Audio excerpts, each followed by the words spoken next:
गीता में अर्जुन को स्वयं भगवान कह रहे हैं कि उस परमेश्वर की शरण में जा, उसके लिए उन संतों के पास जा जो तत्वदर्शी हो।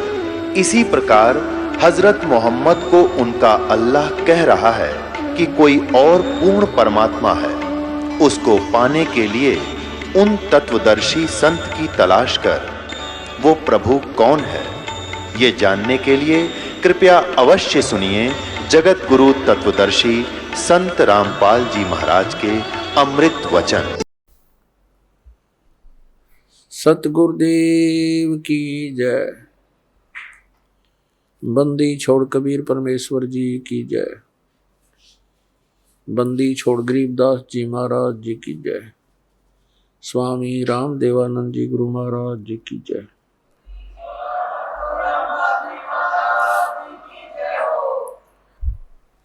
गरीब नमो नमो सतपुरुष को नमस्कार गुरु की नहीं। सुर नर मुनि जन साधुआं संतों सर्वस्ती नहीं। सतगुरु साहेब संत सब डंडो तुम प्रणाम। आगे पीछे मध्य हुए तिनको जा कुर्बान। नराकार निर्विषम काल जाल व्यंजनम निर्लेपम निज निर्गुणम अकल अनुबेशम दुनम। सोहम सुरति समाप्तम सकल समाना निर्तल। उज्ज्वल हिरंबर हरदमम बेपरवा अथा है वार पार नहीं मध्यतम। ग्रीब जो सुमर सिद्ध होई गणनायक गलताना।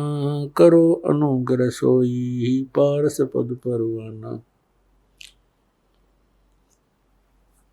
आदि गणेश मनाऊं गणनायक देवन देवा। चरण कमल लो लाऊं आदंत करूं सेवा। परम शक्ति संगीतम रिद्धि सिद्धि दाता सोई। अवगत गुण अतीतम सत्पुरुष निर्मोही। जगदम्बा जगदीशम मंगल रूप मुरारी।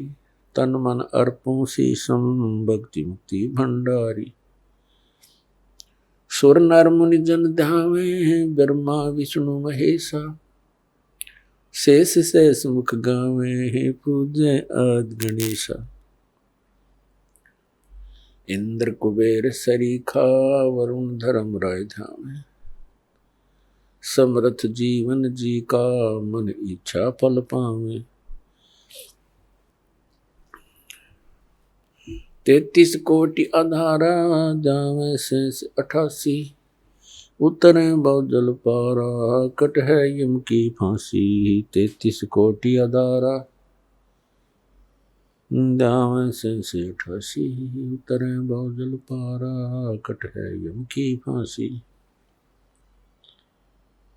कर जोरूं विनती करूं धरूं चरण पर शीश। गुरु जी राम देवानंद जी महाराज ने दियो नाम बख्शीश।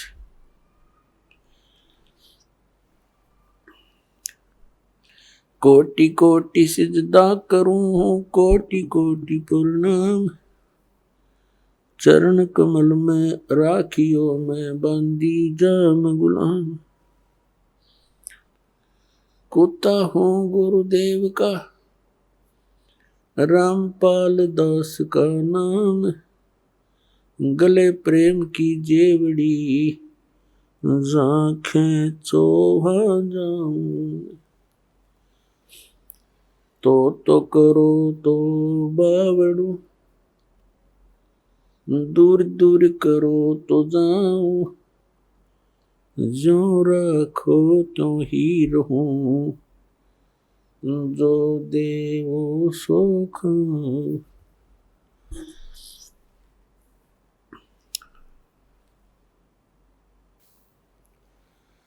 परम पिता परमात्मा पूर्ण ब्रह्म सारी सृष्टि के रचनहार कबीर परमेश्वर जी की असीम रजा से आप जी सत्संग सुनने के लिए उपस्थित हुए। जिन पुण्यात्माओं के विशेष पुण्यक्रम उनके साथ होते हैं, वही प्राणी सत्संग प्राप्त करते हैं। परमात्मा कबीर परमेश्वर जी ये हम सभी आत्माओं के जनक हैं, ये पिता हैं हमारे, और हम अपनी गलती के कारण इस काल के जाल में फंस गए। अब यहां पर कोई प्राणी सुखी नहीं है, यहां तक कि स्वर्गलोक के देवताओं को भी चैन नहीं है।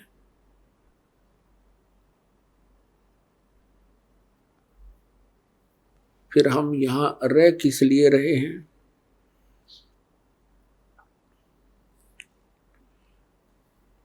ये हमें भी मालूम नहीं था। हमने इस जन्म और मृत्यु को और संतानों उत्पत्ति और परवरिश को, इनके पालन लालन को, विवाह को, बस इसी काम को अंतिम मान रखा था कि हमारा इतना ही कर्तव्य है, ये पूरा होने के बाद हमारी भले ही मृत्यु हो जाए। अब परमात्मा ने आकर के ज्ञान दिया है, आग गए ना बावड़े रहते भी सब जाही, बिन साहेब की बंदगी कहीं ठोड़ ठिकाना नहीं। पहले चले गए, उन्होंने तो आकर बताया नहीं उनकी क्या दशा हुई आगे, और रहते हैं जो शेष बचे हैं वो भी चले जाएंगे, यानी मृत्यु और जन्म होते रहेंगे। बिन साहेब की बंदगी कहीं ठोड़ ठिकाना ना। परमात्मा की सत्पुरुष की भक्ति के बिना इस जीव को कहीं स्थायी स्थान नहीं प्राप्त होता है। जैसे मनुष्य शरीर के अंदर प्राणी की मृत्यु होनी डेफिनेट है, यहां मृत्यु हुई पुण्य और पाप के आधार से आगे इसको स्थान मिलता है। पुण्यों के आधार से स्वर्ग प्राप्ति होती है। स्वर्ग का समय सीमित होता है, वो उसके पुण्यों पर आधारित होता है। जब स्वर्ग के अंदर उसके पुण्य की पूंजी समाप्त हो जाएगी, उसको कुछ समय पहले ही अलर्ट कर दिया जाता है कि अब तेरा जाने का समय आ चुका है। ये और समस्या है वह स्वर्ग के देवताओं की, स्वर्ग के वासियों की। वासियों को उनको पहले पता लग जाता है अब तुम्हारी मृत्यु होगी।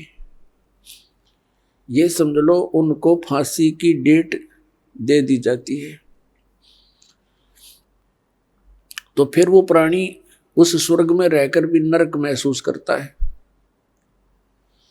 वहां मृत्यु के उपरांत जबरदस्ती जैसे यहाँ बाई फोर्स मार दिया जाता है, मृत्यु कर दी जाती है कोई कारण बने, इसी प्रकार स्वर्ग में भी समय पूरा होते ही वहां से बाई फोर्स निकाल दिया जाएगा, बलपूर्वक। फिर नरक में डाला जाएगा। नरक का समय पूरा होते ही वहां से बलपूर्वक बाहर फेंक दिया जाएगा। तो पुण्यात्मा, यहां पृथ्वी लोक पर मृत्यु हुई, यहां से हुई चलो चलो, स्वर्ग में गए वहां होगी चलो चलो, और फिर नरक से भी फिर चलो। गधे की योनि पाई, फिर मृत्यु हुई चलो, कुत्ता बनो, कुत्ते की मृत्यु हुई चलो सुअर बनो। तो ऐसे, और फिर समय आने पर फिर मनुष्य बनो। तो यहां परमात्मा बताते हैं, आग गए ना बावड़े रहते भी सब जाही, बिन साहेब की भक्ति कहीं छोड़ ठिकाना नहीं। जैसे मोती ओस का ऐसी तेरी आब, गरीब दास करो बंदगी, बहुर न ऐसा दाव।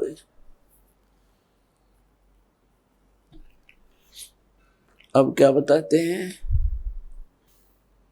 आपका मानव शरीर ऐसा है जैसे सुबह सुबह ओस गिरती है घास पर, कांटों पर, पत्तों पर,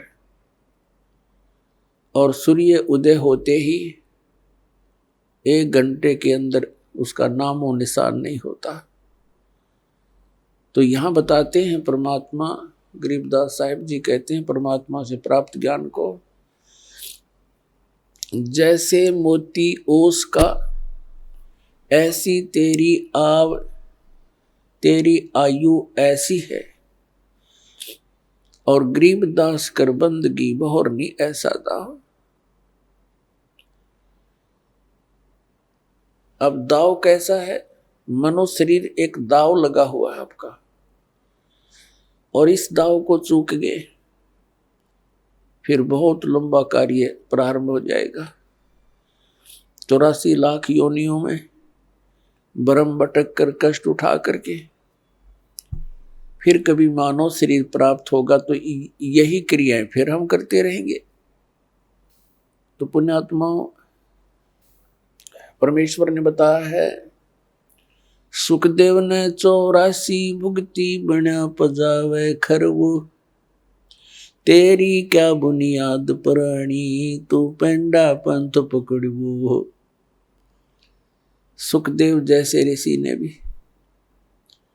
84 लाख योनियों के कष्ट उठाए, और बना पजावे खरवो, खर माने गधा, कुम्हार के पुजावे पर यानी उस किलन पर जहां ईंटें पकाई जाती हैं और जहां पर बर्तन पकाए जाते हैं उसको पुजावा बोलते हैं, पुजावा यहाँ की भाषा। और खर माने गधा।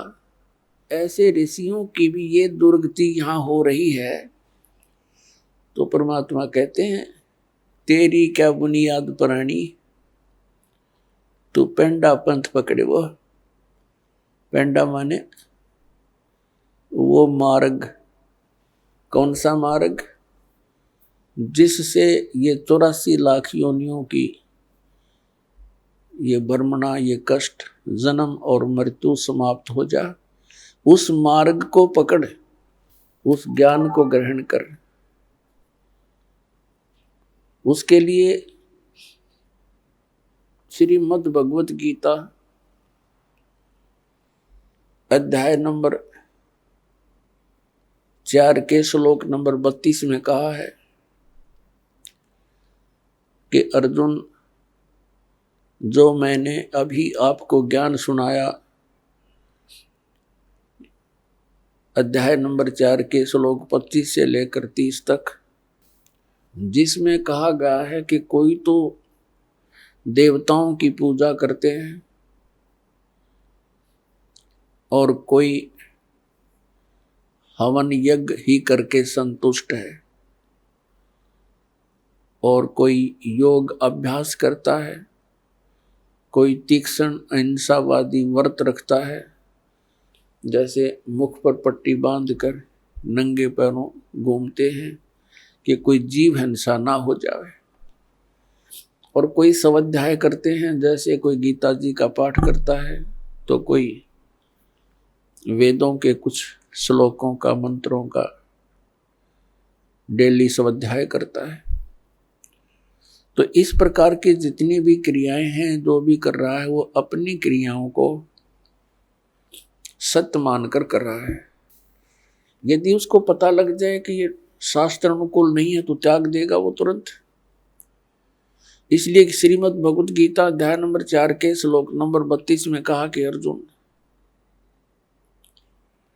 इन धार्मिक यज्ञों यानी धार्मिक अनुष्ठानों की जानकारी सच्चिदानंद घनब्रह्म की वाणी में विस्तार के साथ कहा है, और उस परमात्मा ने अपने मुख कमल से आकर बोली है। उस सच्चिदानंद घनब्रह्म की वाणी में यज्ञों की जानकारी, यज्ञ माने धार्मिक अनुष्ठानों की, क्रियाओं की जानकारी विस्तार के साथ कही गई है, वो तत्व ज्ञान है। चौथे अध्याय के 33वें श्लोक में कहा कि अर्जुन, इस द्रव्य में यज्ञ की अपेक्षा ज्ञान यज्ञ श्रेष्ठ है। द्रव्य यज्ञ क्या होता है? जैसे देखा देखी कहीं भंडारे कर दिए, गंगा के किनारे कहीं कंबल बांट दिए, कहीं और क्रियाएं जैसे कोई धर्मशाला बनवा दी। अब क्या बताया है कि इस द्रव्य यानी धन से, पैसे से होने वाले जो अनुष्ठान हैं, इनकी अपेक्षा ज्ञान यज्ञ श्रेष्ठ है। तो ज्ञान यज्ञ तत्व ज्ञान यानी सत्संग है। सत्संग वो तत्व ज्ञान है जो सब सदग्रंथों के अनुकूल हो, वो तत्व ज्ञान है। और वो ज्ञान परमात्मा ही आकर देता है। ज्ञान, अध्यात्म, यथार्थ ज्ञान परमात्मा स्वयं ही आकर प्रदान करता है। बाकी तो जीव संज्ञा के प्राणी हैं, जीव संज्ञा में हैं, वो अपने अपने अनुभव अटकल लगाते रहें, लेकिन यथार्थ ज्ञान परमात्मा ही बता सकता है। अपने द्वारा रची हुई सृष्टि को स्वयं ही वो ठीक ठीक विस्तार के साथ बताता है। ऐसा वेदों में प्रमाण है। तो वो तत्व ज्ञान है जो सच्चिदानंद घन ब्रह्म यानी पूर्ण परमात्मा कबीर देव ने अपनी कबीर वाणी के अंदर जो ज्ञान बताया है, वो तत्व ज्ञान है। गीता ज्ञान दाता चौथे अध्याय के 34वें श्लोक में कहता है कि अर्जुन, उस तत्व ज्ञान को जो सच्चिदानंद घन ब्रह्म की वाणी है, यानी उस परमात्मा द्वारा बताया गया वो तत्व ज्ञान है, उसको तू तत्वदर्शी संतों के पास जाकर समझ। उनको दंडवत प्रणाम करने से, कपट छोड़कर उनकी सेवा करने से वो तत्वदर्शी संत तुझे परमात्म तत्व का ज्ञान कराएंगे। इससे ये सिद्ध हुआ कि गीता ज्ञान दाता भी उस तत्व ज्ञान से अपरिचित है। अन्यथा ये कहने की आवश्यकता नहीं थी कि उस ज्ञान को तू तत्वदर्शी संतों के पास जाकर समझ। जब गीता जी के 18 अध्याय बोले तो एक अध्याय और बता देता जैसे इनको ज्ञान होता था, इसको ज्ञान नहीं। तो पुण्यात्माओं, 15वें अध्याय के एक मंत्र में यानी एक श्लोक में गीता जी में उस तत्वदर्शी संत की पहचान बताई है कि उल्टे लटके हुए संसार रूपी वृक्ष को जो संत विस्तार के साथ जानता है, ये उल्टा लटका हुआ एक पीपल का वृक्ष, संसार रूपी पीपल का वृक्ष जानो अर्जुन, ऊपर को जड़ है, नीचे को तीनों गुण रूपी शाखा है। और जो संत इस उल्टे लटके हुए संसार रूपी वृक्ष के सभी छंद, सभी विभागों को बता देगा, स वेदवित, वह तत्वदर्शी संत है। पुण्यात्माओं, जब तक सत्संग नहीं मिलेगा इस प्राणी को, तब तक ये ऐसे ही इस जन्म और मृत्यु के दीर्घ रोग से ग्रस्त रहेगा। और सत्संग केवल परमात्मा ही बता सकते हैं। वो परमात्मा 600 वर्ष पहले आकर के हमें सत्संग बताया करते थे, ज्ञान दिया करते थे उस अपनी अमृत वाणी से, सच्चिदानंद घन ब्रह्म की वाणी से। तो उस समय हम स्वीकार नहीं कर सके क्योंकि हम अशिक्षित थे। और जो एक ब्राह्मण वर्ग शिक्षा का अधिकारी था, उनकी बुद्धि वहां तक पहुंच नहीं पाई क्योंकि वो काल भगवान से प्रेरित रहे और परमात्मा का विरोध करवा दिया, ये कहकर कि कबीर अशिक्षित है, ये संस्कृत भाषा नहीं जानता है, ये ऊट पटांग बोल रहा है, ये झूठ बोल रहा है। परमात्मा कहा करते थे, गुण तीनों की भक्ति में ये भूल पड़ो संसार,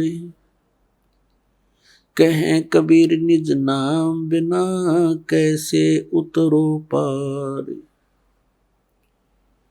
तीन देव की जो करते भक्ति, उनकी कदे ना होवे मुक्ति। आज से लगभग 600 वर्ष पहले ये शब्द बोलना कि तीन देवता ब्रह्मा विष्णु महेश जी की जो भक्ति करते हैं उनका कभी मोक्ष नहीं हो सकता।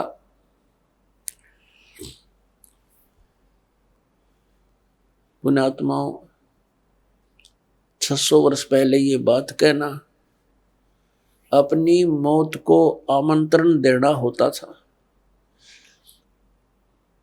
अपनी मौत को निमंत्रण था। लेकिन वो तो अविनाशी थे, वो तो परमात्मा थे,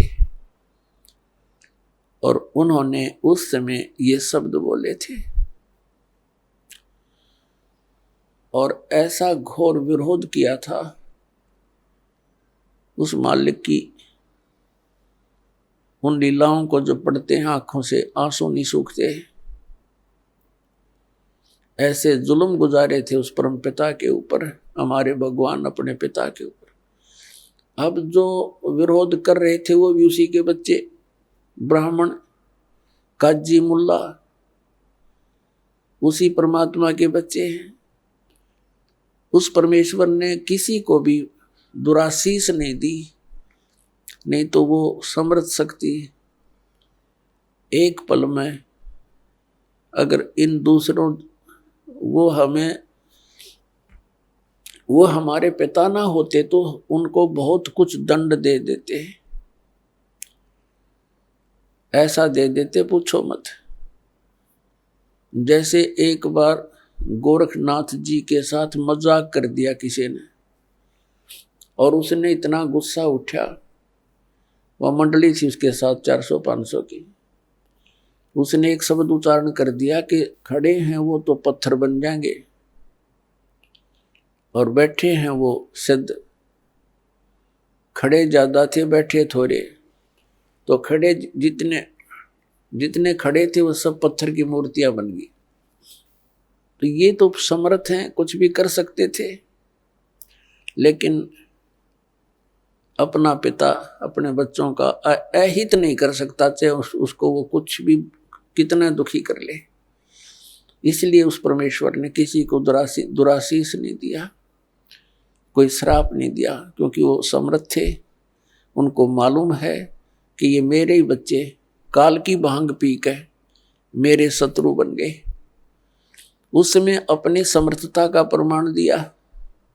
इसी सत्य कहने के कारण उस परमात्मा को जेरे कुएं में डाल दिया। एक बहुत पहले 200-200 फुट नीचे गहरा जल होता था कुओं में, और जेरा कुआं वो होता था जो नीचे से उसका पानी खत्म हो जाता था और काफी गहरा हो जाता था। उसमें डाल दिया।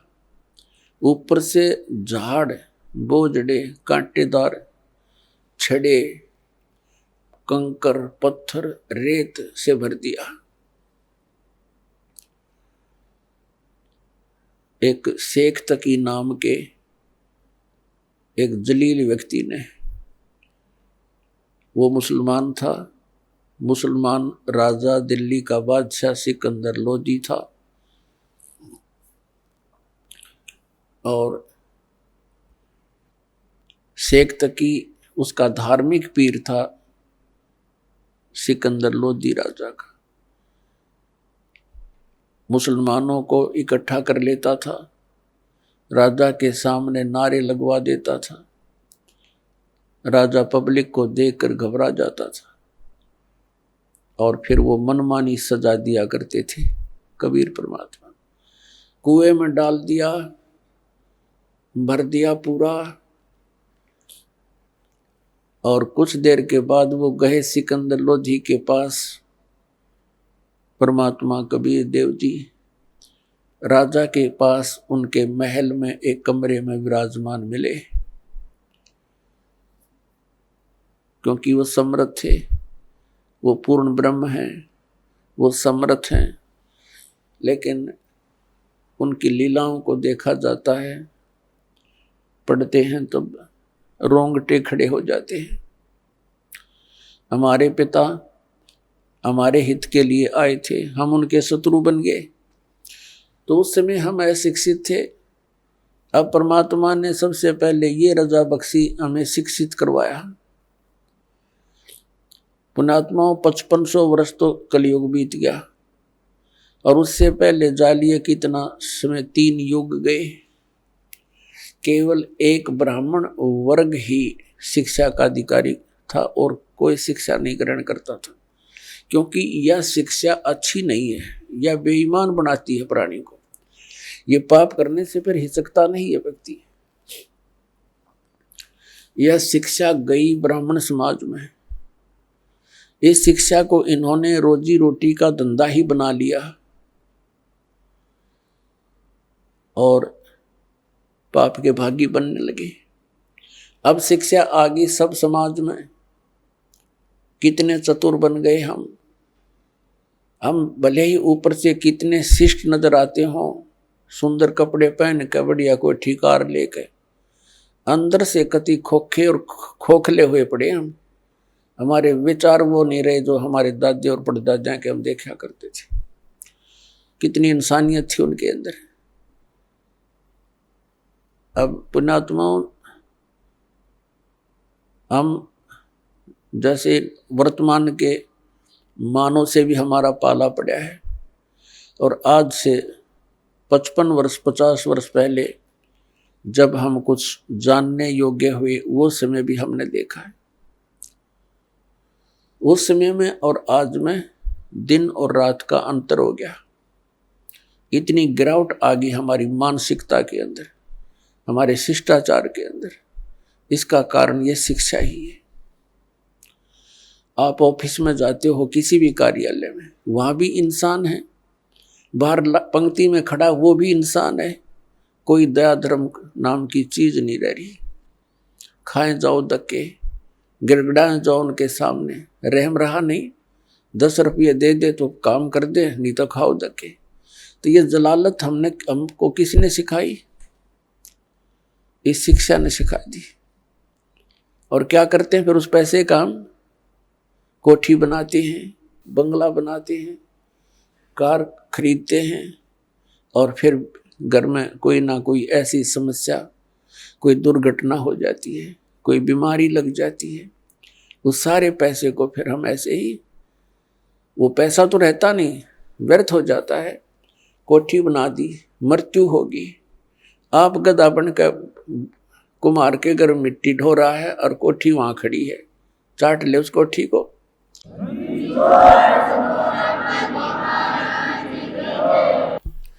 तो पुण्यात्मा, इस ज्ञान से हम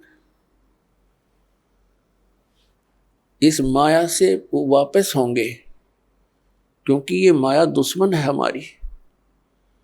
और इस माया का हम प्रयोग कहाँ करते हैं? हमने परंपराएं गलत बना ली। विवाह करते समय पूरा ड्रामा कर बैठते हैं।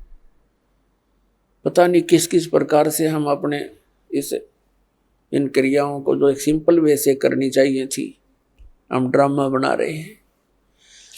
विवाह करते हैं, लड़के वाला खुशी मनाते हैं, लड़की का विवाह होता है, डीजे बजते हैं। अरे ब्याह 2 बच्चों का होना है, और परमात्मा ने कर रखा होता है, क्योंकि संयोग भगवान ही जोड़ के भेजता है, जीव नहीं जोड़ सकता, या भूल है इसकी। तो अपने सिंपल से वे से ब्याह करे। बच्चों का नाता ही तो जोड़ना है, वचन से जुड़ता है। ठीक है भी, हमारे आपका बेटा पसंद है, वो कह दे भी हमारे आपकी लड़की पसंद है, दोनों बच्चों का विवाह मंजूर हुआ ना, हो गया ब्याह। और इसमें क्या देर लगे थी? अब हमने देखा, समाचार पत्र में पढ़ा, पहले दिन डीजे बजा रहे हैं, लड़के का विवाह था, बहनें भी डांस कर रही हैं, माँ भी डांस कर रही है गली में खड़े होकर, और सब कंजर हो गए हम, इंसानियत भूल गए कति। अगले दिन क्या होता है कि विवाह के लिए जा रही थी बारात, रास्ते में दूल्हे वाली कार टकरा गई एक ट्रेलर से, दूल्हा मर गया, साथ में और बैठे थे 6-7 वो मर गए। पहले दिन तो खुशी मना रहे थे, अगले दिन टक्कर मार कर रो रहे हैं। तो इस काल के लोग में और हम बकवाद करें, इसलिए कर रहे हैं क्योंकि हमने भांग पी रखी है, नशा हो रहा हमारे। नशा उतर जाएगा जब ये चीज आपने ऐसी दुश्मन दिखाई देंगी, जो ड्रामा हम करते हैं। एक समय नानक साहिब जी के पास भक्त कोई व्यक्ति चले गए और कहा, महाराज जी आप ऐसे रहते हो खोए खोए से, आप कभी खुश नजर नहीं आते, आपका चेहरा ऐसा रहता है जैसे महादुखी प्राणी होया करे, और आप तो महापुरुष हो, आपको काहे की टेंशन। तब नानक साहिब जी ने कहा, भी ना जाने काल की कर डारे, और किस विध ढल जा पास आवे, और जिन आते सरते मौत खुड़क दी, उन्होंने केड़ा हंसावे। अब ना जाने कब के बिजली गिर जा, एक सेकंड का भरोसा नहीं, एक सेकंड का। और हम फिर भी यहां फूले नहीं समाते। तो ये हमारी इस अज्ञान का ही कारण है, और इस भांग जो हमने पी रखी है माया की, इसका प्रभाव है। ये सत्संग से, परमात्मा की भक्ति से, ये एंटीबायोटिक है, इस भांग का नशा तार देंगे, उतर जाएगा। ये उतरने के बाद देखना फिर कितना आपका वजन हल्का होगा, आपकी रुचि नहीं रहेगी कितने सांग सिनेमा देखने की। आपने सोचोगे क्यों से मैं बर्बाद किया, या तो मालिक की चर्चा चलेगी, या सत्संग सुनने दिल करेगा, या फिर अपनी सुबह शाम दोपहर की क्रियाएं, और फिर मंत्र दिन में। इतना बिजी शेड्यूल हो जाएगा आपका, बकवाद करने का समय कौन मिले। और कभी समय मिलेगा तो रुचि नहीं बन सकती है, क्योंकि आत्मा स्वीकार करे नहीं, बहुत दिन हो गए इसने ये बकवाद करती ने, इसका कुछ भी हाथ नहीं लगा। तो पुण्यात्माओं, हमने अपने सिर पर आप पर वजन घना रख लिया है। सबसे पहले तो हमने इस विवाह के ऊपर खर्चा कति बंद करना पड़ेगा। फिर हम कोठियां बनाते हैं, सिंपल मकान बनाओ, ठीक है, जिसके पास 2 पैसे हैं वो भी अपना हिसाब का ही मकान बनावे, लोग दिखावा नहीं करे। तो उसमें हमें भक्ति में ज्यादा समय मिलेगा, हमारी टेंशन खत्म होगी। अब जैसे हम त्योहार मनाते हैं, अब जब तक ज्ञान नहीं था तब तक हम कुछ भी मना लेते, अब ज्ञान हो गया, कति रुचि नहीं बनती। एक व्यक्ति ने नाम लिया और बहुत दुखी परिवार सारा, और उनसे बताया भी ऐसे ऐसे ये नहीं करना, ये त्योहार वगैरह तुम जो बनाते हो मनाते हो, ये नहीं मनाना। कैसे? अब हम क्या करते, एक फॉर्मेलिटी कर रहे हैं। कोई भी त्योहार आता है, वो फॉर्मेलिटी बना ली कि इतने कपड़े और इतनी मिठाई, इतने सुहाड़ी गुलगुले, ये पहुंचाने, वो नून ते लेकर चल पड़े, वो नून ते लेकर चल पड़े, और वो कपड़े नए पड़े रहे, कोई पहनता नहीं। क्या फायदा हुआ? एक बच्चा होता है, 4 बुआ है उसके, चारों लाऊंगी जुगले 6 और 6 महीना पाछो बच्चा बड़ा हो जाओ, पैर जो गिरे कोई ना वो वही की तो फूकने पड़े। क्या फायदा इन बकवादों का? तो इस तरह हमने इन सभी क्रियाओं को इन ज्ञान विचार से समझकर फिर इनसे उल्टा हटना है। और ज्ञान बिना तो हम फिर देख लकीर पीट ही रहे हैं, वो नहीं पीटनी फिर हमने, हम बालक नहीं रहे ही, क्योंकि ज्ञान हो गया, हमने परमात्मा का नाम मिल गया, यहाँ का पता लग गया क्या स्थिति है। तो इस प्रकार हमने इन क्रियाओं से वापस होना है। फिर नानक साहब जी से पूछा कि हे भगवान, क्या आप कभी भी खुश नहीं होते? तब उन्होंने कहा कि साध मिलने साढ़े शादी होंदी और बिछड़ दें दिलगिरी वे, अख दे नानक सुनो जहाना मुश्किल हाल फकीरी वे। साध मिले साढ़े शादी होंदी, भक्तों से हमारा मिलन होता है। मेरे बच्चे जो मेरे शिष्य हैं ये मेरे पास आ जाते हैं सत्संग के समय, तो हमारे एक विशेष खुशी होती है। हमारे यह शादी है, ये विवाह है हमारा, आत्मा का विवाह परमात्मा से होता है। कहते साध मिले साढ़े शादी होंदी और विछड़ जाए दिलगिरी वे। जब ये यहाँ से सत्संग सुनकर जाते हैं तब मुझे फिर उदासी छा जाती है। क्यों छा जाती है? कि ये बच्चे परमात्मा के हंस इस ज्ञान से कुछ परिचित हुए हैं और अब ये जा रहे हैं उन लोगों के बीच में जो परमात्मा के ज्ञान से अपरिचित हैं। और कहीं ये बच्चे अपना नियम भंग करके और उन लोगों के विचारों को सुनकर अपनी दिशा ना बदल लें, ये नाम से वंचित ना हो जाए। और जब ये वापस आ जाते हैं एज इट इज, तो मुझे खुशी होती है कि मेरी फसल में कीड़ा नहीं लगा। तो कहते हैं साध मिले साढ़े शादी होंदी और बिछुड़ जाए दिलगिरी वे, अख दे नानक सुनो जहाना या मुश्किल हाल फकीरी वे। ये भक्ति बहुत मुश्किल बना दी इन अज्ञानी संतों और महंतों, आचार्यों और शंकराचार्यों ने। परमात्मा से दूर कर दिया हमारे को, तत्व ज्ञान रहा नहीं, सदग्रंथों का ज्ञान हम तक पहुंचा नहीं, लोक वेद बना करके हमारे को ऐसे दंत कथाएं सुनाती जिनका कहीं कोई सिर पैर नहीं। तो पुण्यात्माओं, अगर आप खुशी मनाओ तो उस दिन की मनाया करो जिस दिन आपने नाम मिला। कबीर साहब कहते हैं जिस दिन सतगुरु भेंटिया सो दिन लेख जान और बाकी जन्म गंवा दिया बिना गुरु के नाम। जिस दिन आपको उपदेश मिल गया आपका वो जीवन मनुष्य का, उस दिन से जन्म समझ लेना। उससे पहले आपका मनुष्य जीवन नहीं था, लेकिन शरीर बेशक मनुष्य का था। जा दिन सतगुरु भेंटिए सो दिन लेख जान, बाकी समय व्यर्थ गया तेरा बिना गुरु के नाम। तो पुण्यात्माओं, परमात्मा की कृपा से आपको ये सत्संग मिला है, तो सबसे पहले मालिक ने हमारे को शिक्षा देनी पड़ी और इस शिक्षा के बिना हम भगवान को पहचान नहीं सके थे। उनको मालूम था कि ये खूब बिगड़ेंगे, शिक्षा होते ही ये खूब अवाम उड़ेंगे, वैज्ञानिक पाक गए हैं बना के परमात्मा गॉड गिवन मटेरियल पर अनुसंधान करके ये भगवान से दूर करने लग गए। आप भी होने लगे।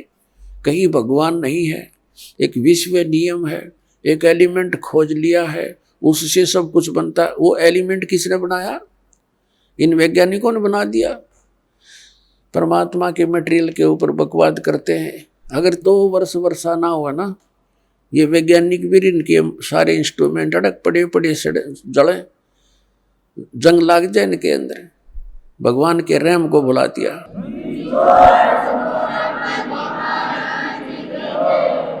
भगवान से कोसों दूर कर दिया हमारे को। और क्या बनाया इन्होंने? परमाणु बम बना लिया अपना नाश करने के लिए। है तेरा गजब है।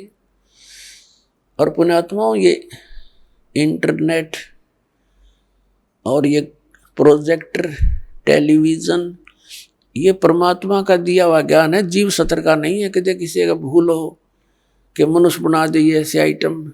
परमात्मा कबीर जी ने उनको बुद्धि देकर के ये बनवाया है। और किस लिए? आज के दिन के लिए, इस समय के लिए। कि एक जगह मेरा ज्ञान चला करेगा, करोड़ों बच्चे मेरे एक टाइम पर सुना करेंगे और प्रत्यक्ष प्रमाण देखा करेंगे। प्रोजेक्टर बनवा दिए, दास यहाँ दिखाता, आप वहां बैठे प्रमाण देख रहे हैं, टीवी के ऊपर देख रहे हैं, घर घर बैठा परमात्मा संदेश भेज रहा है।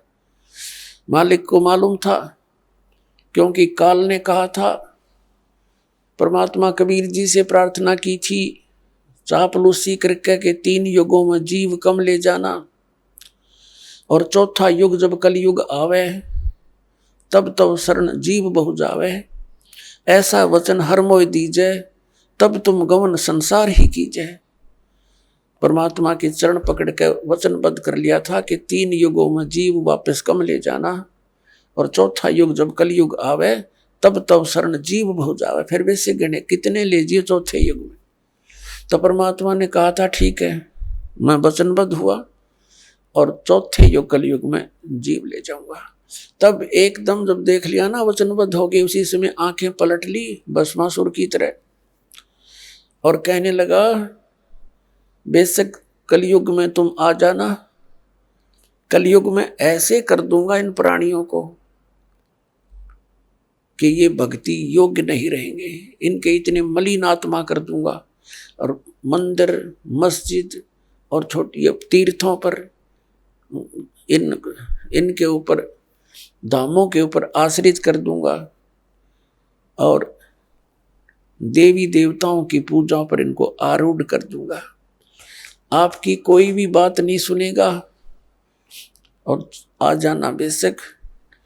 बेशक कहा था जोग जीत जाओ संसारा, जीव न माने कहा तुम्हारा, जीव तुम्हारा कहा न माने, हमारी ओढ़ हो बाद बखाने। ऐसे उल्टे पाठ पढ़वा दूंगा अपने नकली दूत बेच के कि तुम्हारे साथ तुम्हारे ही बच्चे वाद विवाद क्या करेंगे मेरी ओर मेरा पक्ष में हो करके। जैसे परमात्मा 600 वर्ष पहले आए थे, उस समय वो क्यों आए थे? इसलिए आए थे कि इस कलयुग में वो मेरे बच्चे मुझे पहचान लेंगे। वो लीला करके चले गए जो भगवान किया करता है। अब उस भगवान के पहचानने में हमें बहुत आसानी हो गई है। यदि 600 वर्ष पहले परमात्मा ना आते तो हम कैसे पहचानते परमात्मा कौन है? भगवान जो लीला किया करते हैं वो प्रत्येक युग में ऐसी ही करते हैं, और उन लीलाओं का प्रमाण हमारे सदग्रंथों में मिलता है। पवित्र 4 वेदों में परमेश्वर की वो महिमा का गुणगान है जो भगवान किया करता है। तो वो लीलाएं किसने की? वो 600 वर्ष पहले बनारस में, काशी शहर में, भारतवर्ष के इस पावन धरती पर आए थे, दुल्हा रूप में, धानक रूप में रहे थे 120 वर्ष। वो कबीर परमात्मा, उन्होंने वो लीलाएं की हैं जो वेदों में प्रमाण है जिनका। तो who is God? Kabir is God. परमात्मा कौन है? कबीर साहब परमात्मा है। और परमेश्वर ने 600 वर्ष पहले कहा था, वेद मेरा भेद है, मैं ना वेदन के माही, और जौन वेद से मैं मिलूं ये वेद जानते नहीं। परमात्मा ने कहा था कि ये चारों वेद मेरा ही भेद यानी मेरी महिमा का गुणगान ही कर रहे हैं, लेकिन इन 4 वेदों में वर्णित विधि से मेरी प्राप्ति नहीं हो सकती, सतलोक प्राप्ति नहीं हो सकती, अमरलोक प्राप्ति नहीं हो सकती। इनमें पूजा की विधि नहीं है वो जो सतलोक जा सके हम। तो उसकी पूर्ति करने के लिए परमात्मा स्वयं आते हैं प्रत्येक युग में, और अपने मुख कमल से वाणी बोलते हैं। चारों युग में संत पुकारे, कूक कहा हम हेल रे, हीरे माणक मोती बरसे, ये जग चुगता ढेल रे। कबीर परमात्मा कहते हैं चारों युग में मेरे संत पुकारे, जिनको परमात्मा मिले, सतलोक लेकर गए, उनको फिर वापस पृथ्वी पर अपने गवाह बना कर छोड़ा। तो उन्होंने आंखों देखा भगवान का, वो वर्णन किया, उनकी महिमा को बताया। उसके विषय में परमात्मा कहते हैं चारों युग में संत पुकारे कूक कहा हम हेल रे, हीरे माणिक मोती बरसें ये जग चुभता ढेल रे। चारों युग में मेरे संतों ने यही गुणगान किए, आंखों देखा मेरे को, और मैंने भी आकर के ऊंचे ऊंचे स्वर में कहीं भी खड़े हो गए मदारी की तरह, एक तारा हाथ में लेके अपनी पवित्र वाणी से, अमृत वाणी से वहाँ वर्षा करने लगे अपने ज्ञान की। और यही तरीके थे, सैकड़ों व्यक्ति इकट्ठे हो जाते थे, परमात्मा की उस अमृत वाणी को सुनकर गदगद हो जाते थे। परमात्मा के मुख से बोली हुई वाणी भी जितने भी वहाँ उपस्थित लोग सुना करते थे, उनके बहुत से पापों का वो नाश हो जाता था। यानी वो अपने बच्चों को फिर से भक्ति से परिपूर्ण करने के लिए आते रहते हैं, ताकि इनमें आस्था भगवान की बनी रहे। और काल ये चाहता है कि ये नास्तिक हो जाएं, इनको कोई भी आध्यात्मिक लाभ ना हो, ऐसी भक्ति विधि प्रवेश करवा दी संसार में, और परमात्मा से मिलने वाले लाभ समाप्त हो जाने के कारण हम नास्तिकता की तरफ चल पड़े, विकारों की तरफ चल पड़े, ये बुराई करने लग गए, रिश्वत लेने लग गए, क्योंकि हम अपने फिर सूझबूझ से धनवान बनने की कुचेष्टा करने लगे। और जिसका परिणाम ये निकला, हम नास्तिक होते जा रहे हैं और दूने दुखी हो गए। जैसे कोई व्यक्ति 2 नंबर से पैसे इकट्ठे करता है, कोई मिलावट करता है, कोई रिश्वत लेता है, या कोई किसी को धोखा दे करके पैसे इकट्ठे करता है, तो उसके लिए वो विष का काम करेंगे। अब एक व्यक्ति बता रहा था, उसका इकलौता पुत्र बीमार हो गया। पहले तो देश अपने लोकल डॉक्टरों को दिखाते रहे, कभी आराम हो जाए, कभी फिर हो जाए। फिर ऐसे ही संत साधु संतों के चक्कर में पड़ गए। फिर लास्ट में जब बिल्कुल वो एट द डेथ हो गया, मरने को हुआ, तो उसको फिर पीजीआई ले गए, वो ऑल इंडिया इंस्टीट्यूट दिल्ली लेकर गए। उसकी दोनों किडनी फेल होगी। किडनियों का ऑपरेशन हो गया, किसी रिश्तेदार ने दे दुआ दिए हुए। तो फिर क्या हुआ, वो लड़का स्वस्थ हो गया। पैसे लग गए लगभग 3 लाख से ऊपर। आज से लगभग 30 वर्ष पूर्व की बातें हैं।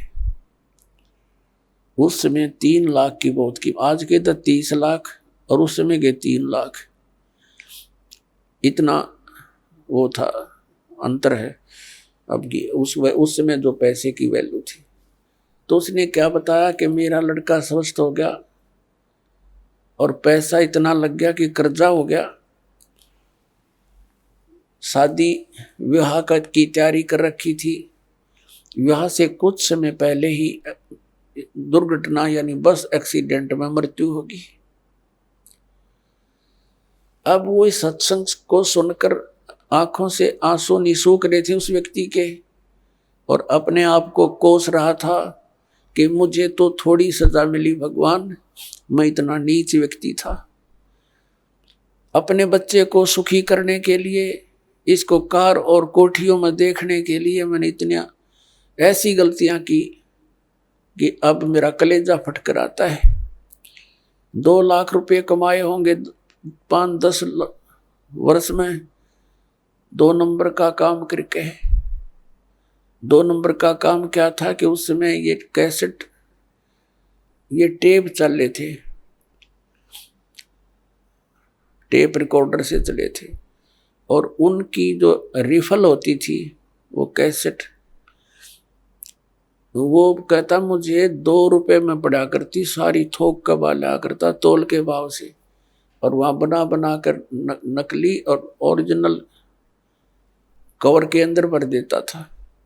मुझे 2 रुपये में पड़ा करती वह सारी, और मैं 32 रुपये में बेचा करता, और वो जाते टूट जाती, मेरे पास आते मैं फेंक देता, मैं क्या करूं। और आज मुझे वह सजा सही मिल गई। तो पुण्यात्मा, अब उसको बताया गया, सत्संग में बताया जाता है कि जो पैसा आपने 2 नंबर से कमाया वो पैसा तो रहा नहीं, आपके पास क्या रहा, वो पाप रह गए जो आपना भी भोगने शेष है, और पैसा चला गया। तो पुण्यात्मा, जब आप ज्ञान होगा आपको, ये कोई बालकों की बताई हुई बातें नहीं है, ये गॉड गिवन परमात्मा का दिया हुआ विधान है, उनका बताया हुआ ज्ञान है। ये कोई डूम बाट के गीत नहीं किसी ने स्वार्थवश गा रखे होंगे। परमार्थी परमात्मा ने, सतपुरुष कबीर साहब ने आकर ये विधान बताया है कि बच्चों तुम विष खाना छोड़ दो, यदि यहाँ भी सुखी रहना चाहते हो जब तक तुम्हारा जीवन शेष है।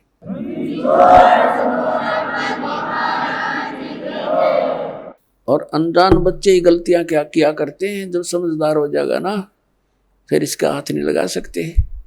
जैसे छोटा सा बच्चा सर्प को भी पकड़ लेता है और उसको डस देता है, वो मर जाता है, उसको ज्ञान नहीं कि कितना भयंकर जानवर है। और जब वो बड़ा हो जाता है, उसको उस जानवर के बारे में जानकारी हो जाती है कि ये तो बड़ा खूंखार है, इसके निकट भी नहीं जाना चाहिए, तो फिर वो दूर से ही सर्प को देखकर भाग लेगा दूर, औरों को भी कहेगा इधर मत जाना, सर्प है सर्प है। और पहले वो चलते घिसरते घिसरते उसको पकड़ लेता है, क्योंकि उसको पता नहीं, ज्ञान नहीं, ज्ञान बिना डर नहीं होता। तो तत्व ज्ञान से आपको डर बनेगा। फिर उसके बारे में बताया है कि जैसे किरका जहर का रंग होरी हो, कहो कौन तिस खावे राम रंग होरी हो। जैसे विष का यानी जहर का एक कण भी पड़ा हो कहीं पर, और ये पता लग जाए ये कण विष का है, कहते उस कण ने भी कौन खावे, किरका छोटा सा कण। और हम बोतल की बोतल पीवा जहर की, यानी कुछ भी ठा जा कोई आंट रही ना। बताओ किसी क्षेत्र में देख ले हाहाकार मची हुई है, किसी भी फील्ड में जाके देख लो इंसान को संतोष रहा नहीं। तो यहाँ फिर पता लगेगा कि जैसे किरका जहर का रंग होरी हो, कहो कौन तिस खावे राम रंग होरी हो। यानी हम धन इकट्ठा करते हैं खुशी मनाने के लिए, तो परमात्मा कहते हैं खुशी तो आपको परमात्मा के रंग में रंगे जाओगे ना, तब ये खुशी होगी, होली होगी, आपकी असली होली फिर होगी, और रोज होगी आपका होली फिर हुआ।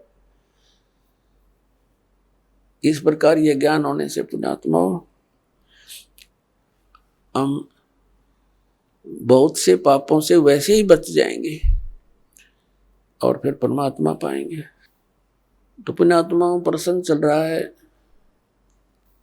कि परमात्मा की भक्ति ना करने से मानव कितना दुखी हो रहा है। श्रीमद् भगवद गीता अध्याय नंबर 4 के श्लोक नंबर 32 में कहा है कि वो सच्चिदानंद घन ब्रह्म ने अपने मुख कमल से जो ज्ञान दिया है वो तत्व ज्ञान है। वो तत्व ज्ञान है जिससे आपका मोक्ष होगा, सब कर्म बंधनों से मुक्त हो जाएगा। और उस तत्व ज्ञान को मैं नहीं जानता, गीता ज्ञानदाता कहता, तत्वदर्शी संतों से पूछ ले, वो बताएंगे। इसने तो अपना पल्ला झाड़ दिया और 18 अध्याय भी बोल दिए, बात वहीं की वहीं छोड़ दी। फिर उस तत्वदर्शी संत की पहचान बताई है गीता अध्याय नंबर 15 के श्लोक नंबर 1 में श्रीमद् भगवद गीता में, के उल्टे लटके हुए संसार रूपी वृक्ष को, ये संसार रूपी उल्टा लटका हुआ वृक्ष जानो। ऊपर को जो जड़ है वो तो पूर्ण परमात्मा समझ लो, परम अक्षर ब्रह्म सतपुरुष। और ऊपर के लोक जहाँ वो मालिक रहता है वो अमर लोक है, वो सारे मिलकर अमर लोक है वो। लेकिन उसके 4 डिवीजन हैं, एक सतलोक है, दूसरा अलख लोक है, फिर अगम लोक है, और चौथा फिर अकह लोक अनामी लोक है। वो सारा अमर अक्षेत्र है, वो शाश्वत स्थान है, और उससे कहते नीचे ऊपर को जड़, नीचे को तीनों गुण रूपी शाखा, रजगुण ब्रह्मा, सतगुण विष्णु, तमगुण शिव जी रूपी शाखा है। अब गीता ज्ञान दाता ने तो सिर्फ इतना बताया है, ऊपर ने तो जड़ है उसकी और नीचे ने तीनों गुण रूपी शाखा है, बाकी सब छोड़ दिया। फिर बताया कि जो इस संसार रूपी वृक्ष के सभी विभाग बतावेगा, स वेदविद, वो तत्वदर्शी संत है। पुणात्मा 600 वर्ष पहले परमेश्वर आए थे ये तत्व ज्ञान बताने के लिए, और उस समय उन्होंने क्या बताया था? अक्षर पुरुष एक पेड़ है, सरपुरुष वा की डार, और तीनों देवा शाखा है ये पात रूप संसार। अपने द्वारा रची हुई सृष्टि को रचनहार ही बता सकता है। और परमात्मा ने ये भी कहा था, गुण तीनों की भक्ति में ये भूल पड़ो संसार, कहें कबीर निज नाम बिना कैसे उतरो पार। तीन देव की जो करते भक्ति, उनकी कबू ना होवे मुक्ति। अब वो क्या करते सच्चाई, और हम न लागी कड़वी, हम अपने पिता के दुश्मन हो गए, उनसे विमुख हो गए, और जिसके कारण हम आज तक धक्के यहीं खा रहे हैं। तो पुण्यात्माओं, जिस ज्ञान को न तो गीता ज्ञान दाता जानता, और वो ज्ञान परमात्मा ने 600 वर्ष पहले कबीर जी ने बोल कर अपनी अमृतवाणी में लिखवा रखा है, जिसको ये अशिक्षित बतावे थे। तो पुण्यात्माओं, ये भी एक विशेष रजादाता की, क्योंकि वो तो परमात्मा है, और परमात्मा का कोई भी जो क्रिया है, कोई भी कार्य है, उसमें कोई त्रुटि नहीं हो सकती। यदि उस समय वो दाता ब्राह्मण वर्ग में आ जाते और थोड़ी बहुत कोई संस्कृत भी सीख लेते और ज्ञान यही बता देते, तो हम ये नहीं मान सकें कि ये भगवान थे। हमने तो सोचा इनका समझ में आ गई होगी और ब्राह्मणा का ही ना होगी, ये भगवान नहीं है। अब क्लियर हो गया, जो अशिक्षित अक्षर ज्ञान जानता नहीं, और वो ज्ञान बता रहा जो वेदों और हमारे पुराणों में लिखा हुआ है। और हमारे ये धर्म गुरु आचार्य शंकराचार्य ब्राह्मण ये ऋषि महर्षि संत और महंत, इनको कख नहीं पता उन पुराणों और वेदों और गीता का। तो who is God? Kabir is God.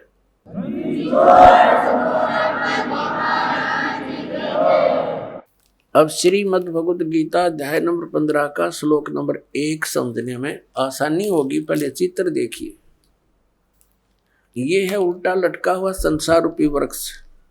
ऊर्ध्व मूलम अधः शाखम अश्वत्थम प्राहु अवम छंदासी यस्य प्रणानी। प्रणानी माने पत्ते। छंदासी यस्य प्रणानी ये तम वेद स वेदविद। ये देखिएगा श्रीमद् भगवद गीता, गीता प्रेस गोरखपुर से प्रकाशित है। जय दयाल गोविंद का इसके अनुवादक है।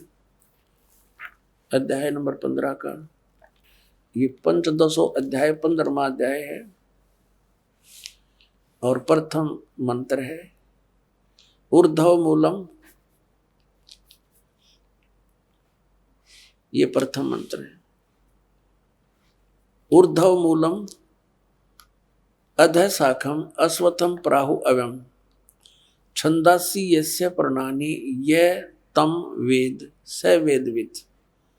वेद माने जानना भी होता है, और वेद ये चारों वेदों का भी बोधक है। ऊर्ध्व माने ऊपर को, मूलम माने जड़, और नीच अधः माने नीचे को, शाखाएं। अश्वत्थम प्राहु अवम, ये संसार रूपी पीपल का वृक्ष अविनाशी कहा गया है। छंदासी यानी इसके विभाग, छंद इसके पत्ते, प्रणानी इसके पत्ते, ये जो हैं ये पत्ते आदि इसके विभाग हैं। और ये तम वेद, इन सब को जो जानता है स वेदविद, वह वेद के तात्पर्य को जानने वाला है। इनका पढ़िएगा।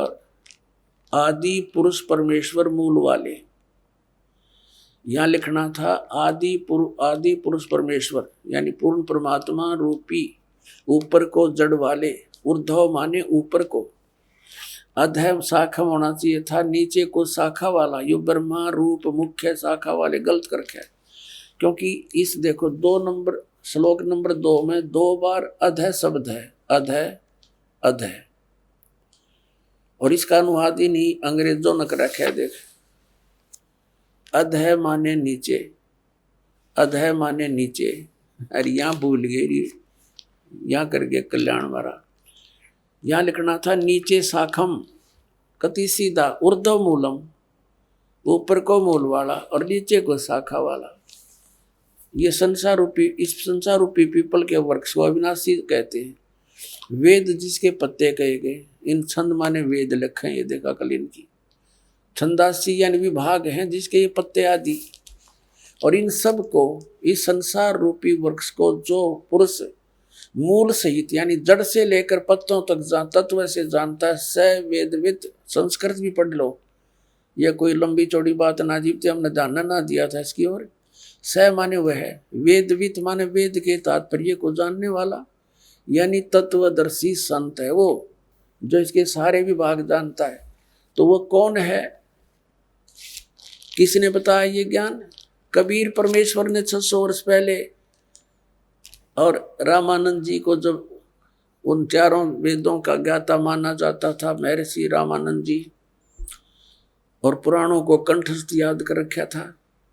बाल ब्रह्मचारी और 104 वर्ष का हो गया था डले डोते ने, जब परमात्मा में लेते और सतलोक दिखाकर वापस छोड़ा था, अपनी सतीथि से परिचित करा कर जब कहा था, तुम साहेब तुम संत हो, तुम सतगुरु तुम हंस, गरीब दास तेरे रूप बिना और न दूजा अंश। तुम साहेब तुम संत हो, तुम ही साहेब माने परमात्मा हो, और तुम ही वास्तव में जो आपके अंदर गुण है एक संत, तुम ही वो संत हो, और तुम ही सतगुरु हो। सतगुरु माने सच्चा ज्ञान देने वाले। तो अब देखिएगा, ये उल्टा लटका हुआ संसार रूपी वृक्ष है। परमात्मा ने बताया था, अक्सर पुरुष एक पेड़ है जो जमीन से बाहर दिखाई देता है, वो पोर्शन उसको वृक्ष बताते हैं, कहा जाता है। ये समझ लो एक वृक्ष है, और ये तना, ये अक्षर पुरुष है, इसको परब्रह्म भी बोलते हैं। इतना पोर्शन समझो इस संसार रूपी वृक्ष का, और इससे एक मोटी डार निकली है, वो सरपुरुष है। ये अक्षर पुरुष, ये सरपुरुष, ये सरपुरुष, ये इतना है। इसके फिर 3 शाखा होगी। ये तीनों देवा शाखा हैं भाई, पाते रूप संसार। अक्षर पुरुष एक पेड़ है, निरंजन वाकी डारे। सरपुरुष को निरंजन भी कहते हैं, ज्योत निरंजन काल। सरब्रह्म भी कहते हैं इसको, सरपुरुष भी इसी का, काल ब्रह्म भी।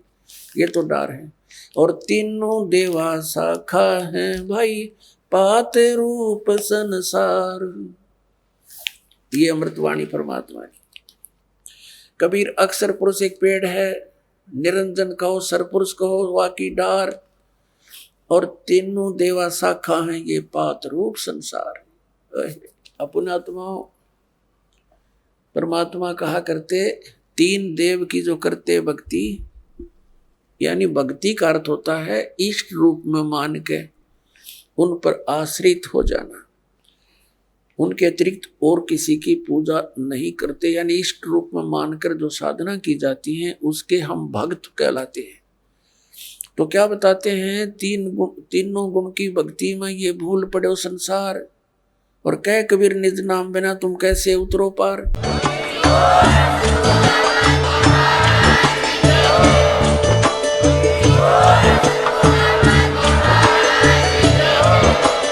आप सुन रहे थे जगत गुरु तत्वदर्शी संत रामपाल जी महाराज जी के मंगल प्रवचन। अधिक जानकारी के लिए विजिट कीजिए हमारी वेबसाइट www.jagatgururampalji.org। संत रामपाल जी महाराज जी के शुभ आशीर्वाद से पूरे विश्व भर में 500 से भी ज्यादा नाम दीक्षा केंद्र हैं, जिन पर संत रामपाल जी महाराज जी द्वारा ऑनलाइन निःशुल्क नाम दीक्षा दी जा रही है। अपने नजदीकी नाम दीक्षा केंद्र का पता करने के लिए संपर्क करें 8222880541।